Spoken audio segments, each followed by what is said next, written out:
We'll talk about how can we democratize access to space infrastructure. And joining me today is Mr. Rumit Walia, founder of Future Forward Concept and an active member of Open Space International and the Space Generation Advisory Council (SGAC). Why does space actually matter for Earthlings? One day I came across a book called Cold War, Okay. and I got fascinated about it because I had studied somewhere that the Cold War has also the space thing. The space war was part of the Cold War, so I started reading about that. All they see is a big sphere. They don't see borders.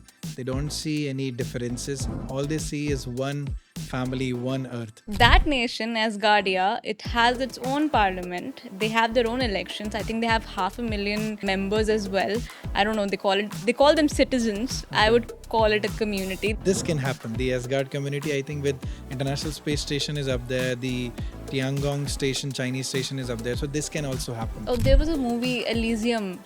Elysium, oh yeah. That movie, if you look at it, I think Apple has its own city coming up. Tesla has its own city coming up, not in space, on Earth only. If they can do it here, then maybe building a city outside will not that big of a problem. 17th of July 1975 was the first time when Americans and Russians shook hands up in the space. And I think US does have a space force. Right Okay, now. US does But, have a space. yeah. What are your thoughts about a country putting up their nuclear reactor on the face of moon? Hello everyone, welcome to another episode of Vision 2060, a future-focused podcast series, and I'm your host, Samridhi Shoor. In today's episode, we will talk about the commons and the cosmos. We'll talk about how can we democratize access to space-based infrastructure. And joining me today is Mr. Rumit Walia, founder of Future Forward Concept and an active member of Open Space International and the Space Generation Advisory Council (SGAC). Other than that, he has extensive experience in working alongside international organizations such as Space India, SDNX, Vyomika, American Center, the Russian Center for Science and Culture, as well as extensive engagement with astronauts, cosmonauts, and several ISRO scientists. He also brings a very unique perspective as he works at the intersection of space exploration, peace, and environmental conservation. Hi, Rumit. It's really nice to have you with us. How have you been? Great, thank you for having me. Rumit, I think this is one of the most interesting podcasts that I've hosted so far. Okay. And it's a topic that has fascinated me ever since I was a child. And specifically, the work that you have been doing in this field, you are a creative environmentalist, you are a peace builder, and you also advocate for cooperation in space. Yeah. So, how exactly do you work at the intersection of all these three really thought-provoking areas? I think they have their own challenges. Yeah, they In do. my opinion, they're very different. One question that comes to my mind, and I think a lot of people would also like to know, although they don't directly think about it, but definitely it's a question. Why does space matter to Earth? As someone who's working on so many different interdisciplinary sections of this particular topic, you must have a fair idea about why does space actually matter for Earthlings. And that being said, you have advocated quite a lot in at different international platforms. You have advocated in IVLP, World Youth Festival, and many more. So, how does your work basically defines the future for how space would be for the coming generation? Wow, so many questions. But I love Yeah, to answer that's them. I think I'll start with what you also rightly mentioned. You have been fascinated by space. And I think if you ask the zillennial group, not the millennials, not the Gen Z, like the middle part of the generation, everybody would answer, most of them would answer the same, that they are fascinated by space. Because what happens, so we were just talking about oceans and right. space as well. Most of the people still are living on the land where the ocean is not nearby. So they don't have the sea to see, but they're always looking up at the sky. In the Okay. night time, they're always looking at Nice. the Yeah. stars and always wondering that what's up there. Moon is one of the biggest fascination people have, be it poets or be it writers or scientists, anybody.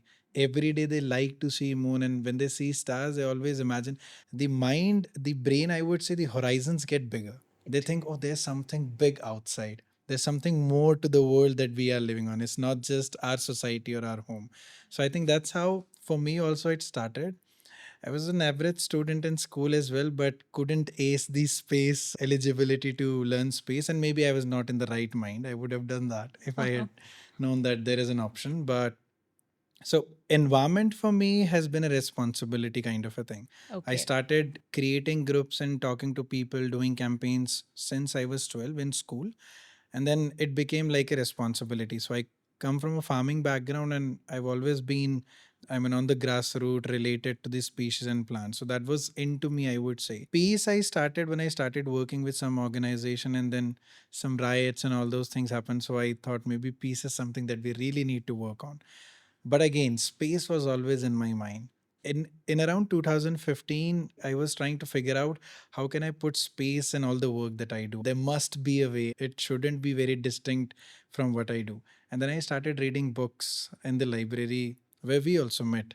iHub, the American Center Library. So I started just browsing through books wherever the space was there, and I started reading. And that's where I got to know that satellites are an amazing, I would say, a species. Satellite is an amazing species. They work not just for communication or weather, but they are working for the planet.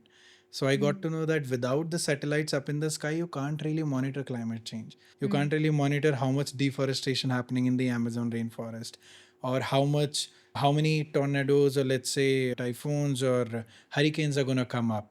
So that is what satellites were doing for us. So it's like a robot with a technology that was already in front of our eyes, telling us that this is the prediction of environment, let's say. But then one day I came across a book called Cold War.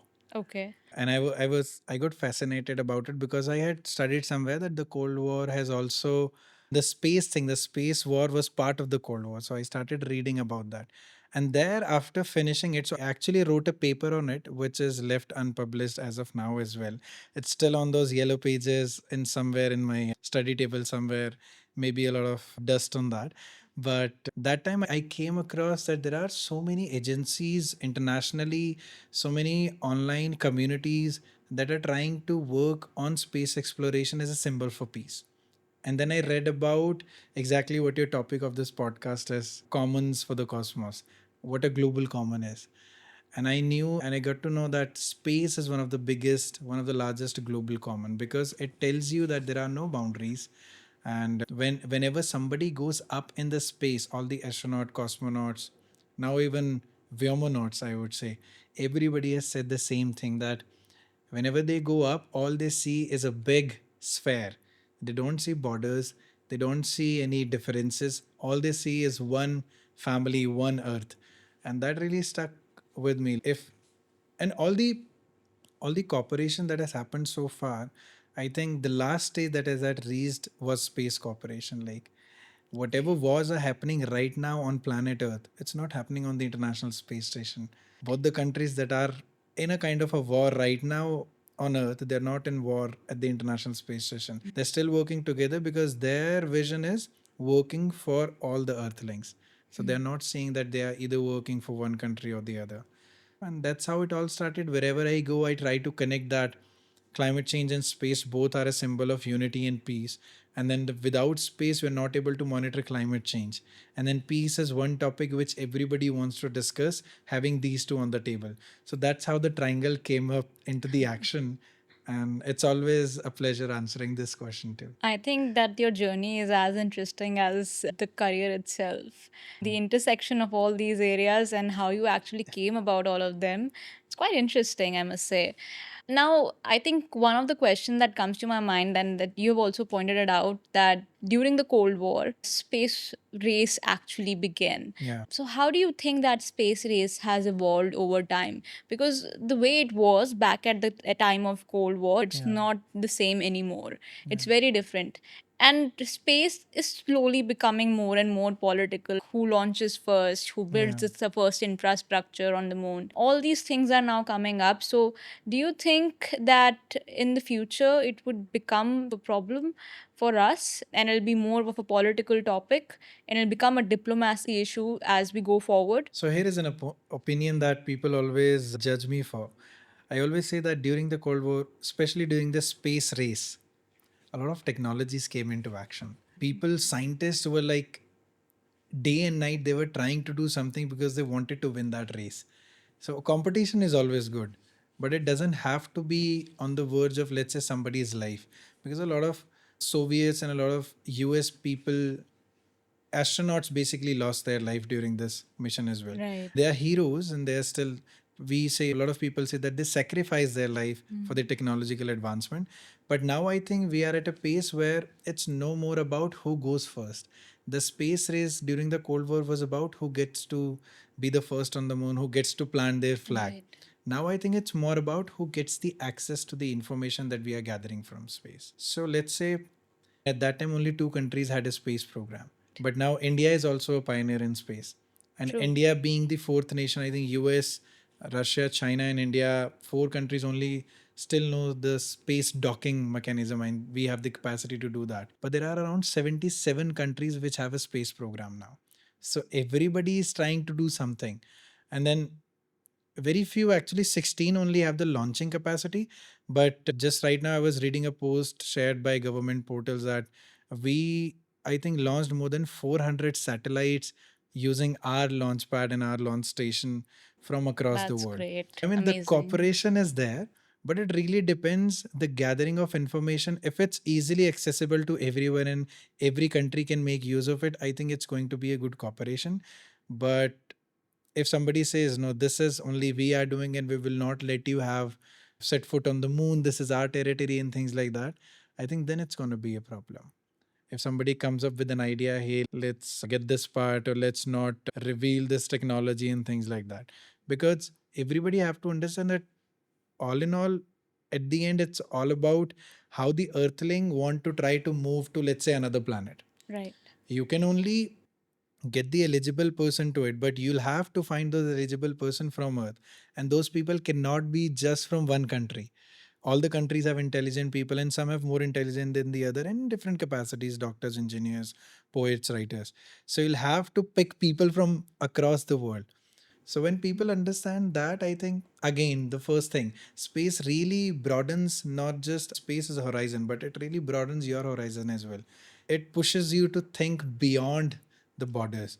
And I think it's going to be a cooperation this time, like a race for sure, but I think a healthy competition. Healthy competition. I'm so looking forward to it. It's just that I will take a very specific example here. Yeah. And it's about this space nation that came up in 2016. It was called as Guardia. And I have to say that it was not a very intelligent decision at that time, but I think I am also the citizen of that very nation. Wow. I know. It's cool though, right? That's cool. Yeah. So that nation, as Guardia, it has its own parliament. They have their own elections. I think they have 500,000 members as well. I don't know. They call them citizens. I Okay. would call it a community. They have Wow. launched their satellite. It's not recognized as of now as a sovereign. It was founded by a Russian scientist, if I'm not wrong, and it was primarily to focus towards having a more cooperative space and protecting Earth from space related hazards. So, what are your thoughts about that? Do you think that space in general would be privatized and people such as that, the scientist who was able to privatize space and create his own nation, we would see more such individuals and entities coming forward and saying, hey, this is my territory, you have no say here? Or would you think that government will come up and say, oh no, this is what we are going to acquire from you, this is not yours, we'll regulate it, and this is now ours? And how will those borders actually be drawn? Like, you don't know. It's like oceans, we're able to do it because you can say 200 kilometers from the land, that's our territory. Yeah, and And then that too creates disputes. It Yeah. has a lot of disputes going on because of this.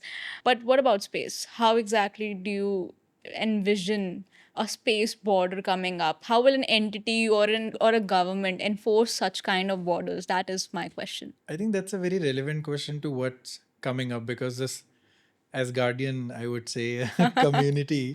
Yeah. I love Marvel movies, and I think a lot of ideas have been taken up from there, here, and there. Yeah. But I think it's fascinating. People always try to come up with new things, try their create their own community, create their own country, and now creating their own place up floating in the space. So They not have their holding a own land, constitution. right? Yeah, their own constitution, elections, and everything, flag and anthem too. Yeah. So it feels like movies, to be Yeah. sure. I think it really depends on money. Okay. As long as, see, a floating space community or a space nation, if I may call it, up in the sky, but it has to be on the orbit of the Earth. It has to stay safe, or with a very good technology traveling through Okay. different solar system. I mean, that we're very far, but this can happen. The Asgard community, I think, with International Space Station is up there. The Tiangong station, Chinese station is up there. So this can also happen. But then it has to be in cooperation with the government, because who is going to again give them the let's say authority to transport the minerals, basic needs as water and food from the earth to that station, or they Right. grow it there. But even to grow it, they have to take the basic foundation from the earth. So that deal is going to be in $1 billion. But I think it could be a vacation, a kind of a thing, like people would like to go to, or a membership that stays for few years. Let's say, I don't know if there is an option for you to take that you are another holding another nationality as well. Do you take that in visa application They forms? don't recognize it as a nation, so no, unfortunately, no. I'm just Oh, a citizen of one country as of now. I'm hmm. proud of that, but still, it would be cool to be a Yeah, citizen of a it's space cool. nation. I think it's a good pilot. I think it's a Yeah, good experience for people, it's a because good now framework. it's a good framework. Maybe it could Yes, lead to something and good, or very innovate. in Yes, terms of maybe all of the countries come together and set up a colony on, let's say, if not Mars, on Moon. And then it turns out to be like Moon will have its own constitution then.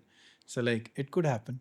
But again, when civilians like Asgard community people come together to do these miracles, I think it's worth realizing, and it's a hope for science that yes, people are also doing something. Private players are also something. Only government is not eligible or capable of doing miracles in space. The private people and the general public can also do that. completely true. To my mind, I think this would be more of a billionaire race Yeah, of colonizing new territory rather exactly. than a government race. So more than the nations, I think the billionaires or whoever has more capital will Exactly. just go after the territory. Yeah. Do you think that if individuals start doing this colonizing outer planets, outer surfaces, they would be able to do it in a manner which is recognized by the nations on Earth, the governments that are there? That's tricky, Yeah, because that's tricky. if it's billionaires, they can pay a lot of money to do a lot of things. It could be that India itself have their own separate state as a floating thing above India, always in the sky. That could be one option, like we're seeing, where only the billionaires are living, where only the big I billionaires think that there we was have a are living. movie Elysium. It was Elysium, oh yeah, so yeah, I love that that movie movie. in there they had this floating Yeah, I think community, elite yeah, community. yeah, only the Yeah, elite community, and it was a dystopian society where earthlings unfortunately weren't that yeah. doing not that well, I would I say. mean, in a way, it shows the reality too, because right now, if you see the problem with, let's say, climate change, disaster, or the basic problem, let's say, litter, a lot of littering happen, people just throw waste here and there. If it's going to be at the same pace, the billionaires are not caring about clearing that litter up. They will find a new place and go up there. So that is an option there. I mean, that picture really, that movie really showed us the future imagination. If we don't do something right now on the planet Earth, if the people don't change, this could happen, because not everybody have the money. So either you have to be a very good, I would say, engineer to work on that space station, or you have to be the billionaire who is living in that space I think station. billionaires are already creating their own cities. If you Yeah. look at it, I think Apple has its own city coming up. Tesla has its own city coming up, not in space, on Earth only.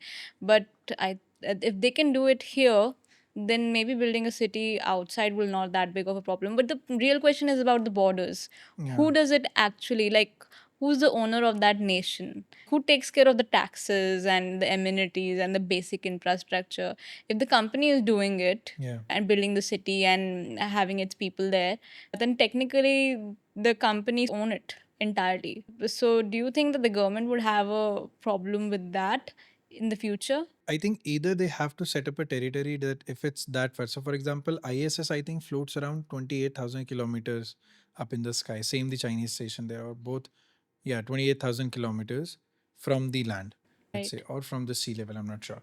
So maybe they have to either set a territory that if it's above that or below that, they will not charging anything. But if it's not in that territory, then I think the country with the largest land may win, because they can charge like the amount of seconds that you are above our territory, you have to pay taxes.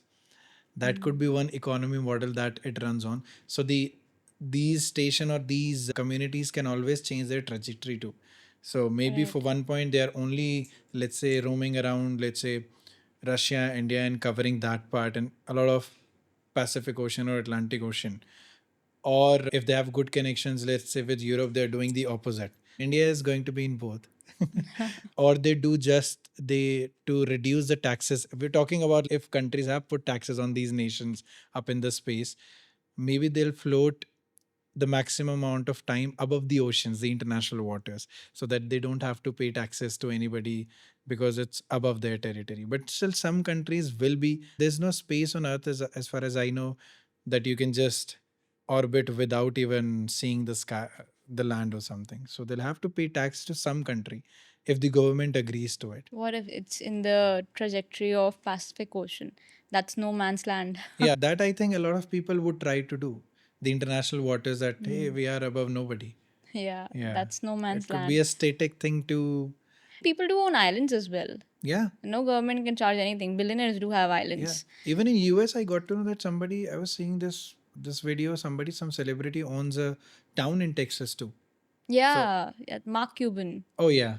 So I Yes. remember, They call it Dinoville or something related to dinosaurs. So they have like huge oh yes, yes, they're dinosaurs. putting up the dinosaurs. Yes. Oh, that's the shark. Yeah, Shark Yeah, yeah, Tank. yeah, yeah, yeah. Yes, I got it that's now. one of the Yeah. sharks. Yes, So very there's no interesting. limit to this territorial race that we have been having. Most of the wars happens because of the land. So I think space has the capacity to. I mean, yeah. Okay, so to be militarized in the future, Of course, I mean, it's hmm, always have been a topic. yeah, Yeah. that's always a possibility. Oh, interesting, very interesting. I think all the Star Wars movies are going to come true. And talking about Star Wars, I think in pop culture, like all these movies like Star Wars, Elysium, and I think there'll be many more as well. I think Asgard also Yeah. came from one of the Marvel movies. And all of them basically shows war and war over territory that is normally not Earth. It's international borders and like interplanetary borders and galaxies. Do you think it's setting up a narrative? At one side, we do see that a lot of these movies showcase interplanetary cooperation. The governments are coming together, they're making policies and decisions together. But at the same time, we're also seeing that there's a lot of rhetorics regarding the war and tension between different and interplanetary players. Is it normalizing what we need to expect from what will happen in space in the future, or uh, how do you perceive this representation of space in the pop culture in general?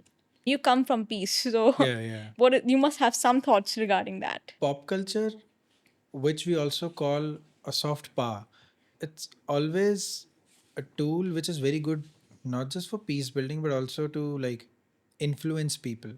So I'm a musician also, and we do some songs. We have done some songs on climate, and we have done a few on space too. So that's a way people always see that, okay, it's normalizing thing. And these movies, Star Wars and all the amazing space movies, I think it is also a way to normalize things, because a lot of people are fascinated about space, but more than that, people are also afraid what's going to happen. Militarization, and then only the elites get to go, and then Right. maybe our nation is not that much of a pioneer in space. So there's always this scariness, or there's always this fear of what can happen out there in the space. If very bad things can happen on the earth, what will happen? But I perceive it as a very cool concept, because Star Wars showed us that it is beyond another species from another planetary bodies. So I always say that we do not need aliens coming to the earth and threatening us, and then will be the time when all the earthlings get together to fight aliens, that we are one. We can do that right now as well. But who knows, those other species could be friendly. It's always a debate, and people mock a lot of scientists on that as well, even if it's possible. But that really shows us that If a movie is showing a cooperation between other planetary body and the earthlings with that much of a technology, then I think it can happen. But at the same time, you rightly mentioned that there are fights between these nations and things like that. So I think as long as there are communities, there are differences, there's going to be some tension. But how do we solve that really matters. So let's say if we're militarizing the space, it really depends on what exactly the purpose is. If it's for the purpose of destroying an asteroid which is about to come near Earth, it's totally cool. But it doesn't have to be owned by a single country or a single block, let's say. Even blocks can do that. Then it becomes a problem. If it's okay, it's going to be in cooperation, everybody has the access to it, or nobody has the access to it, it's going to be in unity, then it can work out. It's always a debate, and it's always, unless and until we see the space being militarized, I think it's always going to be tricky. Here, I'll mention an example. 1957, October 4th was the first satellite Sputnik was launched up in the sky. Okay. It was during the space race. And Americans were scared. They were like, oh, Russians have put something up in the space. Now they can shoot us from the space. Many people, many normal, common people who don't have a lot of knowledge about it, and that time nobody has a knowledge about it, they were scared that this satellite is going to be up in the sky above the US territory and it's going to shoot basically bullets. That was the conception. It is also known as Sputnik crisis, but nothing really happened. It was basically, I think, one of a very big point of entry into the space, showing that not everything you put up in this space or not everything which is alien is going to affect you in a bad way. So it turned out to be a very good thing of cooperation. And then exactly if you reverse the number, that's why I was confusing. 17th of July 1975 was the first time when Americans and Russians shook hands up in the space. So That's nice. the Soyuz and Apollo docking happened. So nobody Okay. knew that Sputnik was going up. Everybody thought it's going to shoot missiles. But till now, I mean, it's been how many years? 75 years or something. Pretty secure. Yeah, it's nobody has done it. So maybe unless and until somebody do it, and then we see what are the consequences and how each country and private players too, not only Right. governments, SpaceX and Samsung and Blue Origin, all these have to react to, because they not exactly own, but they are in space as well. They have their satellites up in the sky. So I think it's going to be a big discussion for a very long period of time when somebody puts up even a bullet up in the sky. Do you think that I know whenever I thought about weaponization and militarization of space, it was mostly between interplanetary nations. Yeah. I never really thought about it in a way where it could affect Earth, where countries are fighting on Earth, but by opening up a space front. So you have we already had the ocean fronts and the navies and the air force and the land, and now we will also have to deal with the space front. That's very interesting. So how does that work? And is there any specifically plan or program regarding that? Any project that any of the government is working on as of now? No? Yes? See, that too we will never know unless and until we are in the government. It's always True. classified. Yeah, we'll have to be in Yeah, Pentagon. it's an amazing series. I would recommend. You might have already seen it. It's one of the favorite actors. It's called Space Force. It's in US television, and then it's amazingly how they have mimicked in a way how the Space Force works. They try to put it up as, and they are on these similar lines with Navy, Army, Air Force, and Space Force. The briefing used to happen at the same time, everything. But they never really talked about the militarization. It was always, and I think US does have a Space Force right now. Okay, US does But have a space yeah, force. but it's more about saving the Earth from the outside disasters, and right. to start with the asteroids and the meteorites and things like that.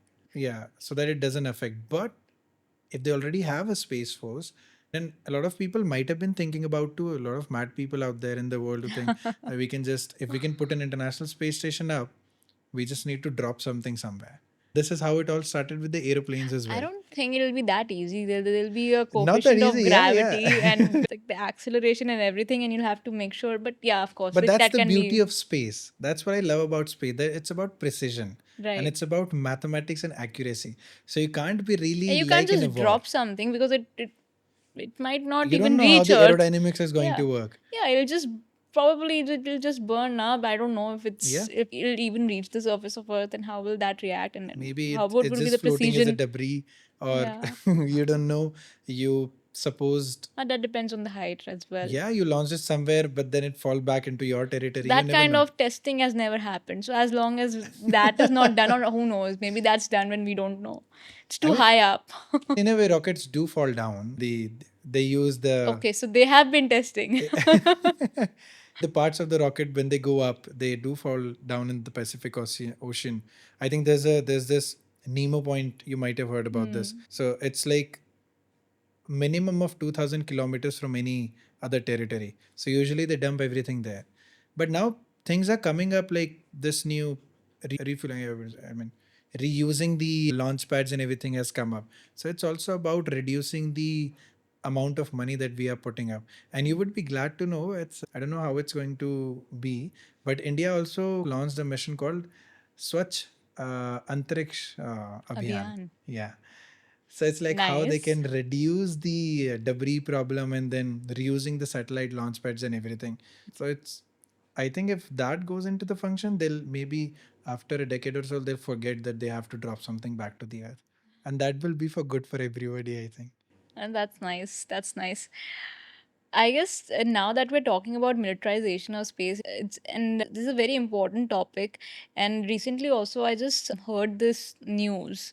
There was an article which was about there's one of the country is putting up their nuclear reactor on moon, and moon is like the first step beyond the docking and the space stations, and there's another entity in the space, an object where we can actually start the process of colonization. Yeah. And probably putting up an energy source on the surface of another sort of interplanetary object would be the beginning of the weaponization or the militarization of space. And who knows, some form of it could also have a lot of benefits. I'm not Yeah. going to negate that. Every country comes up with the plan for doing good Good first, for, yeah, and yeah. then the hindsight, you have to think about what could be the negative impacts of it. Yeah.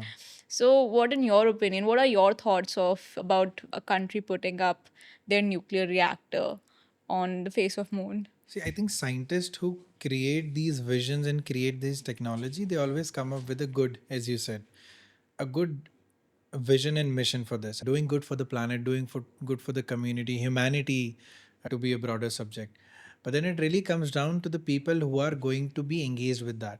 So a human have this tendency to fight.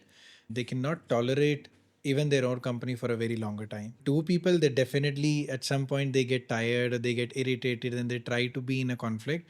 And the single alone person also gets mad in their own mind if they are alone for a very long period of time or engaged with something for a very long period of time. So it really depends on those scenarios only. Definitely the country who's trying to put nuclear reactor on the moon must have a good plan. Maybe they're trying to travel far places, because that's, if we are to go to Mars, we cannot do on the fuel that we usually have.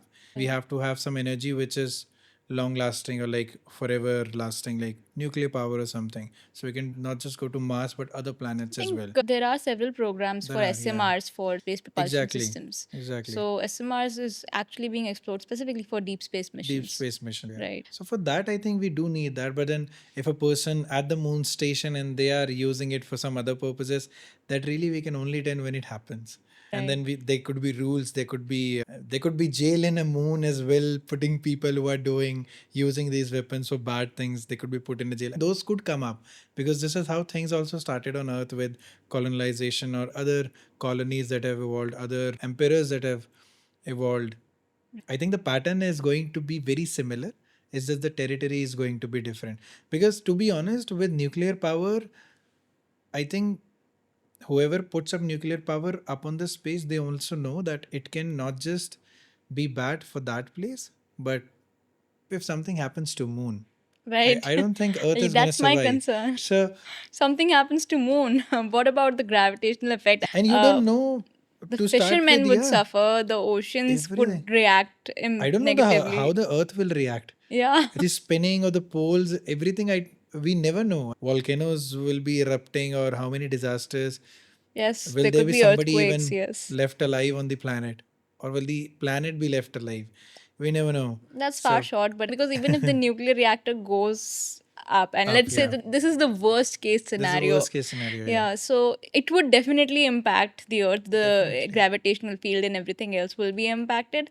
But then again, the moon would never be the same again. We might actually lose a portion of moon, Yeah. which is not an effect So of not. waning or waxing, but rather than it's just a physical deformity which has been formed on the surface. I think unless and until people are very sure about what happens on the moon, they shouldn't do it, because we don't even know about how exactly the gravity works. Okay, we have experienced this, but we don't know in what part how the gravity is going to work, how the mining is going to work. We have not even scratched the surface, I would say. We've They just would do landed. some calculations on that. I'm sure that they would calculate how will it affect Earth. They're also on Earth at the end of the day.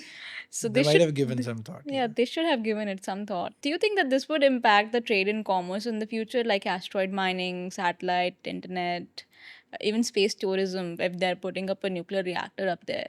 So would these be the thoughts in their minds, improving some form of trade and commerce with space? That could be one option, because if you're putting, again, it's a renewable source. Many people would debate that too, but it's unlimited. True. For a longer period of time. And if you're just dissolving that one issue of the energy, it's going to solve a lot of problems. So the satellites can always stay up, irrespective of solar energy. And because all of them right now are on solar, even the station run on solar. So there could be another source of energy. And then private companies are, I think, can then benefit more. Government has this responsibility of taking care of their people, so they're putting things up in this space. But the private players are here for the business, and they are creating new technology, so they are finding new ideas to do more business, to do more trade. So I think with space and with asteroid and space mining, I think if we could find something in an asteroid, I think it'll be less dependency on Earth. So it's for a good thing as well. But then Yeah, the that will be a technology, good colonization. yeah, asteroid, You're they're not always destroying any culture or you're not exactly. enslaving people or organisms, or I don't think there's any species on Yeah, near as far planets as, that are near to us yeah, at now least. as of now nothing. Yeah, And we might get to know about the history of the universe. right. That could be, it'll be a very good thing for geologists and Yeah, people who even study evolutionary rocks and everything. scientists, how exactly did we come to being? Maybe it could help us solve some of the diseases that are there, Exactly. Yeah, genetic yeah. There situation. may be cure of all these diseases happening there with those minerals that we will found. Exactly. I think those things are always for the good. Yes, Yeah. that's definitely true. So, so how do you think that these kind of developments in trade and commerce, and then of course this would happen because of the technical advancement in the space sector, how will this impact India in general, as a whole, as a country? How will we take this impact of the developments that are taking up there? I think India is going to be very happy, because India is all about startups from, I think, almost a decade now. Right. Everybody wants to do something of their own, and everybody wants to, let's say, taste failure at sometimes too. So they will not be afraid of doing these experiments with space programs or doing minings and creating models. I think in schools and colleges, people will be coming up forward to do these kind of experiments, because they know that now this is possible, unless and until government doesn't allow us to do. But I think so far, a lot of startups, a lot of NGOs are coming out in the market in India. Skyroot, I think, and then Right. there are Agnikul, other yeah. companies. Yeah, they're doing it for the Indian Space Research Organization too. So as long as they're allowed, I think it's only about expanding government's own task force. So I think India is going to be a boom, and I think other countries would again have to be like, how can India launch a full mission in less amount of money that we have spent on a movie? So that will Right. always be the case within Yeah. India. And then I think it's another area where Indians can make their country proud. So, do you think that India needs to collaborate more with other countries? For space, I think that is one area where collaboration is definitely sought out. Yeah. All the countries, there are very few countries with their own space programs. So, do you think India needs to like partner up with other nations, or is India self-sufficient in this one regard? Because we definitely, like you said, Yeah. that we spent less Yeah. on, like we spend so little of an amount to send send our satellite on Mars, Yeah. that which was lower than the budget of the movie of Exactly. Interstellar. That was the Exactly. movie. Yeah. It baffles me like how they're able to do such things. Like we really have some of the bbest engineers and scientific We minds do. in the world. We do. But do you think that we still need to partner up with the rest of the world? I think partnership has always been a core skill and principle of our nation. Yes. And it's been in our scriptures as well, like Yeah, Vasudhaiva cooperation, Kutumbakam. collaboration, Yeah. partnership. And India has always been about giving things for free. Yeah. I mean, if we gave the word zero for free, we're never charging legacy of that. We could charge whoever writes zero some tax money or something like that, but we've never That done would that. be a lot of tax. Yeah. So many I think, zeros in the world.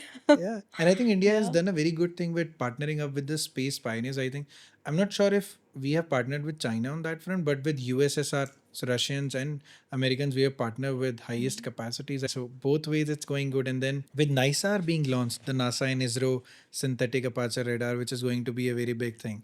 What India can do more in the partnership, I think now, because it's our habit, I think help other nations who are trying to be a space nation as well, or trying to grow their space missions. So be it UAE or African nations or smaller nations in, let's say, Northeast Asia, they can really look up to, they really do look up to India. So maybe we can reach out to them. We can just give them our hand that, okay, we'll train you in some of the parts. And in terms of technology and all, I think we are way above all the other nations, because again, they spend a lot of money, Right. or they keep using a lot of stuff that they have, the minerals and everything that they already have. But if we talk about in less resources and less time and with less task force, what we have done, if we are given that much of flexibility, money, and capacity, I think we will land on Mars before anybody could or can ever will ever do. Maybe we'll go beyond Mars as well if we are given that much of a capacity. But as a prime minister always say, that it's all also about not just putting a lot of money out into the space, but also balancing what is happening on our land in India and what is happening up on the space. So we cannot just put all the taxpayer money into the space. I agree. I understand as well. So, definitely, we have some of the best minds who can create some of the most resourceful solutions in the most feasible manner humans can imagine. That being said, I think it brings me to my last question. And I think it's very much related to you as well, since you have always advocated about youth leadership and the participation of youth Yeah. in the nation building and peace building as well. What would you recommend to today's youth, and how should they work in a manner, let's say in the next 20, 30 years, where they can serve this a whole process of space exploration in a way that serves the humanity and in whole, rather than becoming another place for inequality or competition or just a space race. It's like sort of an area where you only profit but not really do something for the world. It's like global peace, I would say, for the global peace. So I'll share a survey with you that we did for around 5 years. So Okay. we have been doing a lot of programs in schools and colleges, and wherever we go, we ask this one question from kids, and then we also ask this one question from teachers and the parents. From parents and teachers, we ask, what did you want to become when you were in, let's say, fifth standard or eighth standard? And most of the answers we have got from millennials and before generation, it's basically they wanted to be astronauts. That was one of the Okay. top choices. Pilots, doctors, or be into like services like police or army. Those were the top, and then teacher also made the cut. Those were the top choices. Now when we ask this question, the generation Alpha and the newer Gen Z, their answer is they want to be YouTube influencer, they want to be Okay. Instagram influencer. Now these two are different things. And then comes doctor, engineer, teachers. Astronaut is not in the list. Oh And God. pilot is way below the list. So I mean, astronauts and pilots have been taken up by YouTube and Instagram influencing. So I think that area we really need to tap in, Right. because if our young minds, youth are not going that way, then that passion, that fascination that we have Yeah. to look up in the sky and see, wow, what's beyond that, I think it's going away. And for that, a lot of NGOs are now coming up which are helping schools, but there has to be a way we can do a kind of a convening where we gather kids from colleges who are not maybe from space background, but they are somehow related in engineering fields or maybe art field, and then aware them about how you can help in space awareness or space program and things like that. Because when we talk about futures, when we talk about creating a community up in the space, it's not going to be only because of the technology. There has to be rules, there has to be diplomacy, there has to be artistic people too, and there has to be people who know languages and things like that, who know culture. Because if we're Right. going to Mars, we're not just going as an earthling, we are taking everything. Because when we send those traveling bodies up in the space, songs and Caravans. Yeah. everything, right? And Voyager.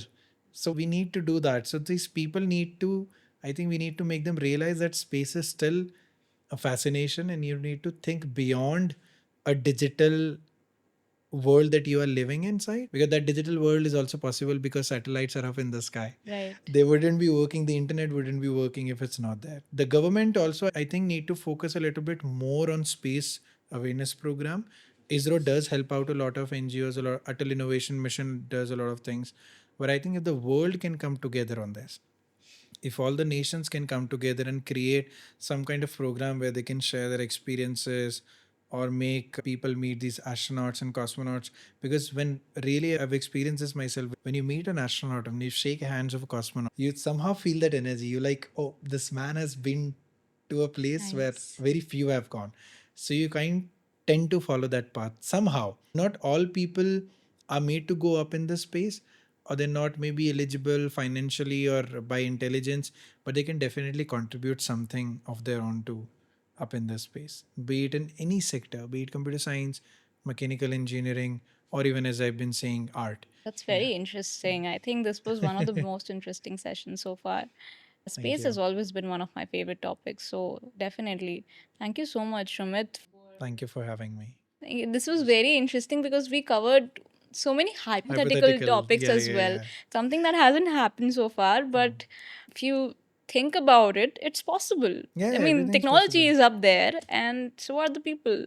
It's just the intent that's missing as Just of the now. And intent, I think. yes, And very I interesting. always think of this also when we talk about it's possible. We used to see those glass screens in Marvel movies 10 Right. years ago, and people used to think, oh, is it really possible?